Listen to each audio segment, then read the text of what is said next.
आइए थर्ड का फोर्थ देख लेते हैं क्वेश्चन। ठीक है ठीक है, थर्ड का फोर्थ एक बार किताब दिखाओ। थर्ड का फोर्थ देखिए क्या लिखा हुआ है। A3 कितना दिया हुआ है आपको? 15। और S19 कितना दिया हुआ है? S10। ठीक है S10 125। क्वेश्चन आपसे पूछा गया है D निकालिए और A10 निकालिए। भाई सिंपल क्वेश्चन है, एक इक्वेशन इससे बनेगी, एक इक्वेशन इससे बनेगी, ए डी को सॉल्व कर देंगे, निकाल देंगे। किसका डाउट है? क्या प्रॉब्लम क्या थी इसमें? इससे इक्वेशन नहीं निकल रही, मैं निकालूं? अब तो तू कह रहा था डाउट है, क्या डाउट नहीं या तो टाइम पास तो करूँ मैं। आपने बेशक सिर्फ एनसीईआरटी करनी है, लेकिन यहाँ कुछ ऐसे बच्चे भी हैं जिन्हें एग्जाम्पलर भी करनी है, तो don't waste my time, I don't like it. फिर क्या दिक्कत थी S10 में? कहाँ गलत किया है इसको? तो मैं कर दूं? यहाँ में भैया एक वैल्यू 70 आ रही है, वीडियो देख ले बाबू वही बताया अभी अभी, एक इक्वेशन इससे बन जाएगी, एक इक्वेशन इससे बन जाएगी, एटी सॉल्व कर देंगे, निकाल देंगे इनको, क्या दिक्कत है? ये तो ब्लूप्रिंट है वीडियो देख ले यार। कोई लायक क्वेश्चन हो, उसके डाउट बनते हैं तो समझ में आती है बात। जब नहीं हो रहा था तो वीडियो देखनी थी यार दीपक।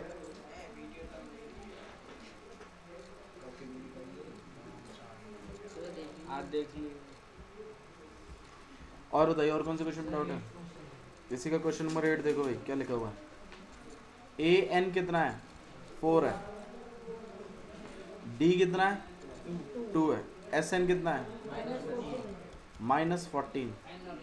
फाइंड करना है N and A। Answer match नहीं हुआ या कंसेप्ट ही नहीं आया? कंसेप्ट समझ में नहीं आया। देखो भाई, AN की वैल्यू दी हुई है, SN की वैल्यू दी हुई है। एक काम करते हैं, ये है आपके पास थर्ड का 8, ठीक है। एक काम करते हैं, SN वाला फॉर्मूला लिखते हैं, N/2 ब्रैकेट के अंदर A प्लस में। इसमें देख लेते हैं क्या क्या नहीं पता है। ये पता है, ये नहीं पता, ये नहीं पता, ये पता। D तो पता है, लेकिन D इसमें ही नहीं। वो दूसरा वाला यूज किया है। हाँ दूसरे वाले को भी देख लेते हैं। चलो इसमें क्या क्या नहीं पता भाई। N/2 ब्रैकेट के अंदर 2 है प्लस, इसमें ये पता है, ये नहीं पता, ये भी नहीं पता, ये भी नहीं पता, ये पता है। तो इसमें भी A और N में ही बात चल रही है। AN वाला फॉर्मूला और चेक कर लेते हैं। A प्लस में, इसको देखते हैं, ये पता है, ये नहीं पता, ये भी नहीं पता, और ये पता है। तो भाई इस वाले फॉर्मूले को और इस वाले फॉर्मूले को पिक करते हैं। इसमें मैंने कहा था A की वैल्यू निकाल लो N की टर्म्स में। किसमें निकाल लो? जब मैंने बताया था ना, दो वेरिएबल नहीं पता है और दो इक्वेशन है, तो एक वेरिएबल की वैल्यू निकाल लो दूसरे के टर्म्स में और उसको पुट कर दो दूसरे वाले में, वो पूरा इक्वेशन एक ही में आ जाएगी। आइए सॉल्व कर लेते हैं इसको। तो आइए मैं AN निकाल रहा हूँ यहाँ पर। तो AN इक्वल टू में A प्लस N-1 और D। AN की वैल्यू कितनी है? 4। A की वैल्यू कितनी है? निकालनी है। N निकालना है, और यहाँ पे D 2। ठीक है, तो एक काम कर लेते हैं, 2n यहाँ पर 4 इक्वल टू में A प्लस में 2n माइनस 2, इसको उधर भेज रहे हैं, N को भी उधर ही भेज रहे हैं। तो 4 + 2 माइनस 2n इक्वल टू में A, यहाँ पे कितना आ जाएगा? 6 माइनस में 2n। इसकी जगह मैं किसकी जगह लिख सकता हूँ इस बात को? एक इक्वेशन में से निकालिए ना, दूसरे में पुट करनी है। तो SN इक्वल टू में N/2 ब्रैकेट के अंदर A प्लस में AN था। SN की जगह कितना है? -14। N तो N ही है। A की जगह क्या लिखना है भाई? 6 माइनस 2n, और AN की वैल्यू हमें पता है कितनी है? 4। ये कितना आ जाएगा? 6 + 4 10, तो यहाँ -14 N/2 कर रहे हैं बाबू, -2n, 2 को उधर भेज रहे हैं, -28 और यहाँ अंदर मल्टीप्लाई कर रहे हैं 10n माइनस 2n का स्क्वायर, सब कुछ उधर भेज रहे हैं। 2n स्क्वायर माइनस का 10n माइनस का 28 इक्वल टू 0, 2 कॉमन निकाल लिया, माइनस 14 इक्वल टू में 0, 2 को नीचे भेज दिया उसके। यहाँ पर n square minus 5n minus 14 equal to में 0, इस हम कर लेंगे 0 को नीचे भेज दिया ना, कॉमन लेके नीचे तो भेजते हैं उसको। 0/2 क्या होता है? 0 ही तो होता है। लो आपके लिए लिख देते हो अब, ठीक है। अगले स्टेप में लिख दूंगा फिर इस बात को। एक स्टेप और बढ़ गया बीच में, 0.2, ठीक है। मिडिल टर्म स्प्लिटिंग कर दें, 2 नंबर लेने, बड़ा वाला माइनस का आएगा और छोटा वाला में डिसाइड करना। छोटा वाला करके मल्टीप्लाई करके नेगेटिव ही आ रहा है, तो दूसरा वाला किसका होना चाहिए? प्लस का। अच्छा जी, मल्टीप्लाई करके 7 और 2 ही हो जाएंगे, तो यहाँ पर n square minus 7n plus 2n। बाबू n चल रहा है, n में से हम n कॉमन निकाल लेंगे, n माइनस 7 2, यहाँ 2 कॉमन निकाल लिया, ब्रैकेट के अंदर सेम आना चाहिए, n plus 2 n minus 7 equal to में 0, n प्लस 2 इक्वल टू में 0, n की वैल्यू कितनी होगी? -2, n माइनस 7 इक्वल टू में 0, n की वैल्यू कितनी होगी? 7। समझना है? अब ये निकाल लीजिए आदित्य, ठीक है। n की वैल्यू निकल जाएगी, इक्वेशन में डाल दीजिएगा किसी में भी, a की वैल्यू भी निकल जाएगी। और फाइंड करने के लिए बोला है क्या है? n और a ही बोला है, ठीक है। और बताओ भाई, थर्ड में और कौन सा डाउट है? ठीक है। अगर आपको कोई चीज़ समझ में नहीं आ रही है तो हर क्वेश्चन की वीडियो डली हुई है, आप आराम से देख सकते हो, रिवीजन के नाम से डला हुआ है। अगर आपको चाहिए तो मैं प्लेलिस्ट बना देता हूँ आपकी क्लास 10th की, अरिथमेटिक प्रोग्रेशन के नाम से सारी रिवीजन की वीडियो उसको उसमें डाल देता हूँ, आप बोलो तो, ठीक है। तो पेपर से पहले जब कभी आपको रिवाइज करना होगा, आप आराम से उसको देख के, हाँ जी, हर चैप्टर वाइज, ठीक है। वहाँ बोलो। ये आती है कि जैसे कि आप पुराना कोई क्वेश्चन ढूंढ रहे हो, फिर वो सारी वीडियो चलानी पड़ती है, फिर काफ़ी टाइम लगता है उसको ढूंढने के लिए क्वेश्चन। भाई देखो जैसे आप प्ले करोगे ना वीडियो को, तो आपको समझ में आ जाएगा, क्योंकि हम सीरीज से क्वेश्चन कर रहे हैं, मैं आगे पीछे से तो इन क्वेश्चनों को करा ही नहीं रहा। तो ऑब्वियस सी बात है, जैसे मतलब आप जैसे चैप्टर 5 का देख रहे हो, मैं उसी चीज़ की तो बात कर रहा हूँ। जब प्लेलिस्ट बन जाएगी ना आपकी, तो हाँ, तो आपने क्या करना है, क्वेश्चन नंबर 14 देख लो भाई, 0 से लेके 50 तक ऑड नंबर्स का सम बताना है। तो पहले तो एपी तो बना लो अपनी। एपी कैसे बनेगी? 1 3 5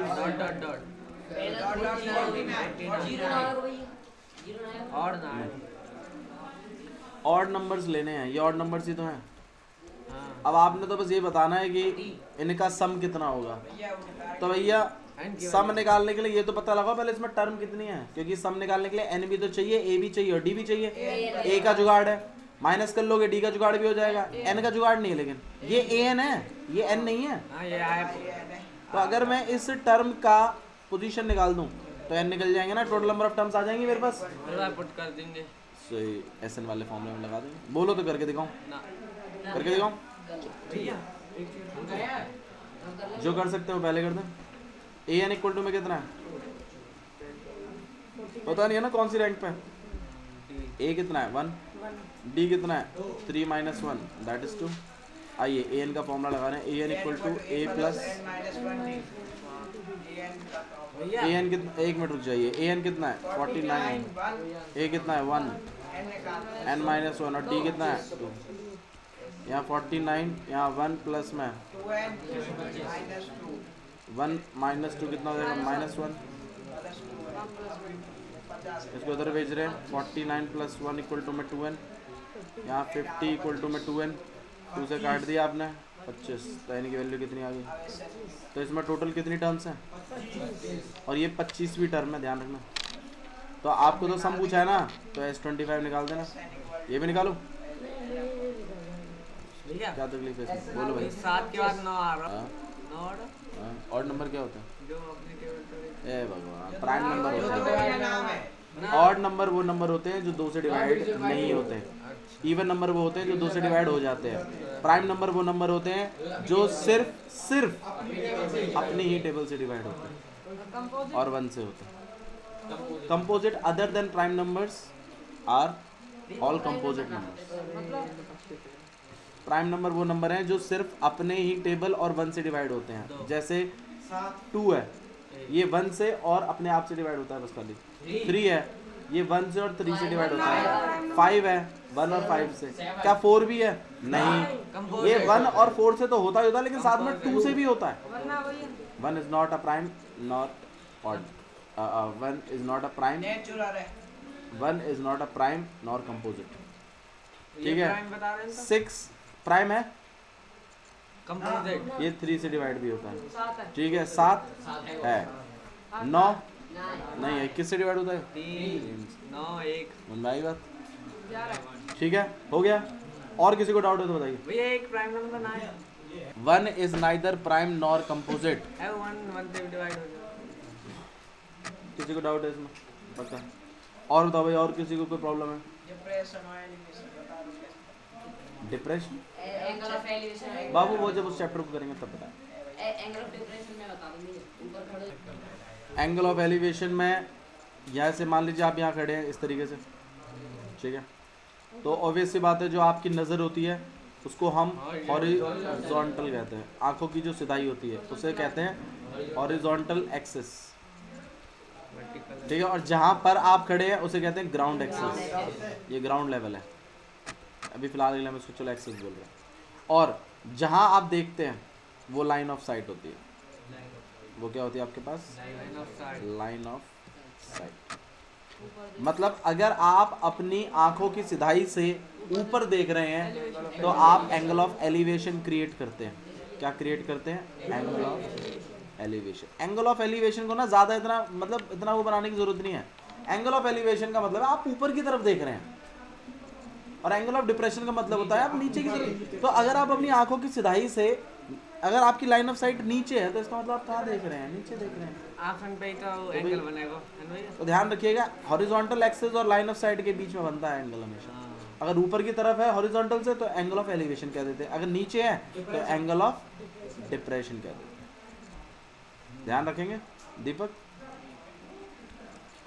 बाकी हम जब और क्वेश्चंस करेंगे इन पर तो हम बता देंगे।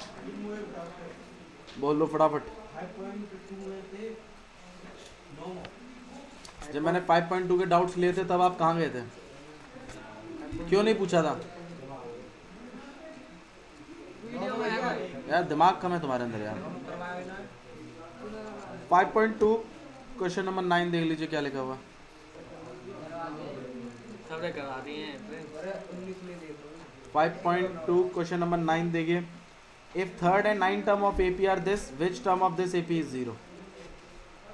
अगर तीसरी टर्म और 9वीं टर्म 4 और -8 है, मतलब A3 कितना है?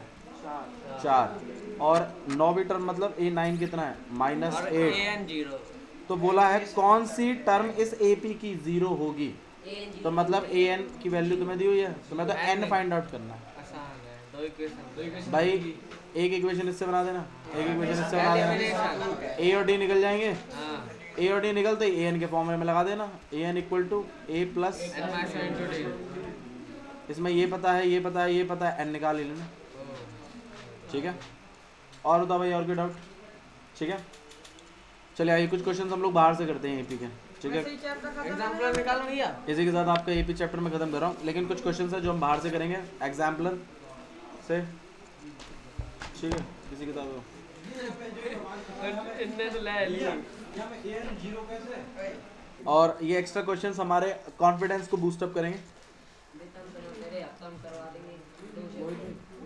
हाँ बाबू, अब ये AP आप लोगों के डाउट ज़्यादा थे तो क्या करते हैं? टेस्ट करवा देंगे। इस सैटरडे आप लोग का टेस्ट हो जाएगा। Don't worry. हाँ जी, सैटरडे को ही? हाँ जी। भैया आइए देखिए, अगर मैं D अगर आपको -4 दे रहा हूँ, N 7 दे रहा हूँ और AN 4 दे रहा हूँ, तो आप मुझे A की वैल्यू निकाल के दो, कितनी होगी? कॉपी कहाँ है? कॉपी कहाँ है? यू कहा है खोलिया भैया सारे कर होएगा। आइए चलिए फटाफट ये वाला क्वेश्चन और देख लेते हैं हम लोग, ठीक है। ठीक है, ये इस वाले क्वेश्चन को और देख लेते हैं। देखो क्वेश्चन देख के इतना घबराने की जरूरत नहीं। पहली बात, एक चीज़ को समझिए, ये मैंने ऐसे लिखा है, आपको माइट भी वियर्ड लग रहा होगा। अगर मैं इसी चीज़ को अगर ऐसे लिख दूं,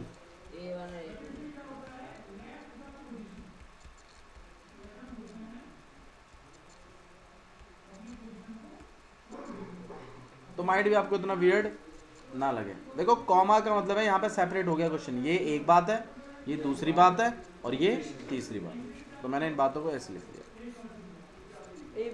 ठीक है। अब आइए इसका मतलब समझते हैं क्या। इसका मतलब क्या है भैया, A1 और A2 दोनों की वैल्यू क्या है, तो डिफरेंस कितना हो गया, लॉजिक समझ में आ रहा है? हाँ जी, तो मतलब A1 इक्वल टू में 2 है, इसका मतलब बता रहा हूँ मैं आपको, इसकी डेफिनेशन ब्रेक कर रहा हूँ मैं। और A2 का मतलब भी कितना है, 2 है। तो भैया D जब निकालना होगा तो हम A2 माइनस A1 करेंगे, 2 माइनस 2 इक्वल टू में। किसी को डाउट है तो बताइए। A भी पता चल गया, अब D भी पता चल गया, अब तो कुछ भी पूछ ले वो। आइए देखते हैं क्या पूछा आपसे। और एक बात और भी दे रखी है, ये बात और दे रखी है उसमें, अरे बता रहे हैं नहीं बता रहे हैं, AN ये बात लिखी हुई है। इस चीज़ पे और थोड़ा सा थोड़ा बातें समझते हैं। फाइंड क्या करने के लिए बोला, अरे कुछ तो लिखा होगा ऊपर में, नेक्स्ट 5 टर्म्स, 5 नेक्स्ट 5 टर्म्स बतानी है। मतलब A2 तक तो आपको पता है, A3 A4 A5 निकालनी है। नेक्स्ट 5।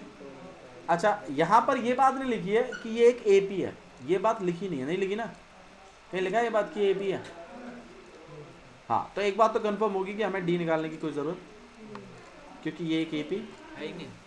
अगर AP होती तो शायद निकालते, लेकिन उसने मतलब हमारे AP के जितने भी फॉर्मूले सब बेकार हैं अभी के लिए इस क्वेश्चन के लिए, लेकिन उसने आपको ये फॉर्मूला दिया है।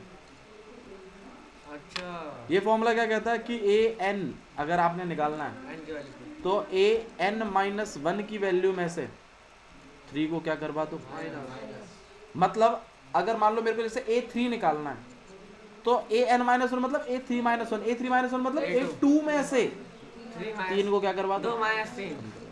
लॉजिक समझ में आ रहा है? दोबारा सुनो मेरी बात, मैंने क्या बोला। क्वेश्चन ये कह रहा है कि अगर AN की वैल्यू निकालनी है ना, तो उससे पिछली वाली टर्म में से क्या माइनस करवाओ, समझ में आ रहा है क्या लिखा हुआ है? तो अगर मैं लेट कर लूं n की जगह 3, क्योंकि मेरे को भाई 5 टर्म चाहिए ना अगली, तो मेरे को A3 चाहिए, A4 चाहिए, A5 चाहिए, A6 चाहिए कि नहीं चाहिए, और A7 भी चाहिए। यही तो है नेक्स्ट 5, नेक्स्ट 5 तो यही है। तो n इक्वल टू मैंने 3 सेट किया, तो भाई यहाँ पर क्या हो जाएगा A3, यहाँ क्या हो जाएगा 3 माइनस 1 माइनस 3। इसको थोड़ा सा अगर मैं सॉल्व करूँ तो A3 वैल्यू निकालने के लिए A2 माइनस 3, मतलब A3 की वैल्यू किस पर डिपेंड कर रही है, A2 पे, और A2 की वैल्यू मुझे पता है 2 माइनस 3, तो कितना आ जाएगा ये 2 माइनस 3। तो भैया A3 की वैल्यू आ गई कि नहीं आ गई, हम कर लाएंगे भैया। लॉजिक समझ में आया? अच्छा, अब अगर मैं n की जगह क्या चला दूं, A3 माइनस, तो भैया A4 टर्म में मिलेगी ना, लेकिन A4 निकालने के लिए A3 में से क्या करना पड़ेगा, और A3 की वैल्यू अभी भी निकाल माइनस 4 नहीं आया। और ऐसे ही हम किसको निकाल लेंगे, A5 को, ऐसे ही हम A6 को, ऐसे ही हम ये 4 क्यों चलाया हो? अच्छा है 4 क्यों चलाया हो? बाबू, चौथी टर्म निकालेंगे,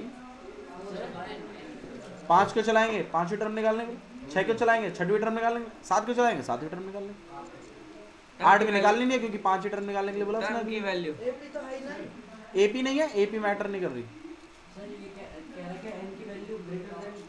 हाँ, अब इस बात को देखो, उसने बोला n की वैल्यू ग्रेटर देन 2 भी रखो, तो भैया हमने n की वैल्यू देखो ना 2 से बड़ी रखेंगे ना, क्योंकि हमें तो A3 निकालना है, हम n की वैल्यू 2 भी नहीं रखेंगे, क्यों, क्योंकि A2 तो दिया ही हुआ है। हाँ भैया, हम तो n की वैल्यू 3 रखेंगे, 4 रखेंगे, तो 2 से तो बड़ी रख रहे हैं। वही बात उसने बोली थी कि n की वैल्यू 2 से बड़ी रखना, तो वैसी बात है 3 4 5 6 7 ऐसे ही रखेंगे। हाँ जी बाबू, ये फॉर्मूला दिया हुआ उसने मेरे को निकालने के लिए, अगली टर्म में निकालने का फॉर्मूला दिया हुआ है उसने। हर कहीं में नहीं हो रहा, ये अलग क्वेश्चन है, एक अलग सीक्वेंस है ये बनाया हुआ। अब आप बोलोगे क्या भैया ये AP है, यार यहाँ ये AP नहीं है, क्योंकि पहली वाली टर्म 2 है, दूसरी वाली 2 है, तीसरी वाली तुम खुद देखो कितनी है -1, चौथी वाली -4, तो यहाँ -1 -4। आप देख लो कॉमन डिफरेंस यहाँ 0 है, यहाँ -3 का है, यहाँ -3 का है, लेकिन अलग अलग डिफरेंस है ना, तो AP नहीं है ये। लेकिन तो इसलिए इसमें AP का कोई भी फॉर्मूला काम नहीं करेगा, इस बात को ध्यान रखना, ठीक है। और D निकालने का तो सवाल उठता ही नहीं है, क्योंकि कॉमन डिफरेंस आएगा ही नहीं, तो D निकाल क्या कर लोगे तुम। क्लियर है, समझ में आया? अच्छा, मैं चाहता हूँ आप एक्सरसाइज 5.1 पूरी ट्राई करें, और अगर आपको कोई भी डाउट है इसमें तो उसे हम देख लेंगे। इससे पहले एक क्वेश्चन हम देख रहे हैं जो मैं चाहता हूँ आप सब लोग करें फटाफट, अभी एक्स्ट्रा क्वेश्चंस में इसको ऐड करें AP के, ठीक है। तो आइए क्वेश्चन देख रहे हैं, ये नहीं है वो एक्स्ट्रा क्वेश्चन, मैं आपको बता रहा हूँ, ठीक है, ये आपको प्रैक्टिस के लिए। हाँ जी, इंपॉर्टेंट नहीं है, सिर्फ प्रैक्टिस पे है, मैं आपको बोल रहा हूँ ये क्वेश्चन करने के लिए, करके दिखाओ मुझे इसको। How many terms of sequence 1 4 7 10 ... should be taken so that their sum is 176। ये ऐसे फटाफट निकाल के दिखाओ इसको। इसे आप एक्स्ट्रा क्वेश्चंस में लिखेंगे, देखिए। हाँ जी, हाँ जी। हाउ मैनी मल्टीपल्स ऑफ, भैया इनके लिखने जो तुम लिख रहे हो, हाँ जी, क्वेश्चंस तो लिखने ही है। How many multiples of, question में लिखने, हाँ जी, 4 8 4 6। How many multiples of 4 6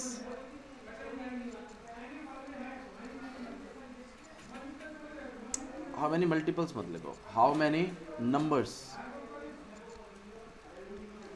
divisible by 4 6 and 11।